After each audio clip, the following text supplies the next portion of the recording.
کا حوالہ اسی کی طرف دیا جاتا ہے، یعنی قیامت کا علم اسی کو ہے، اور نہ تو پھل غلافوں سے نکلتے ہیں اور نہ کوئی مادہ حاملہ ہوتی ہے اور نہ جنتی ہے مگر اس کے علم سے۔ اور جس دن وہ ان کو پکارے گا اور کہے گا کہ میرے شریک کہاں ہیں، تو وہ کہیں گے کہ ہم تجھ سے عرض کرتے ہیں کہ ہم میں سے کسی کو ان کی خبر ہی نہیں،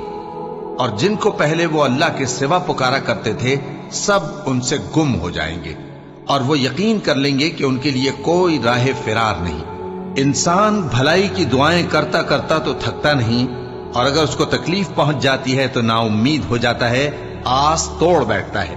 اور اگر تکلیف پہنچنے کے بعد ہم اس کو اپنی رحمت کا مزہ چکھاتے ہیں تو کہتا ہے کہ یہ تو میرا حق تھا،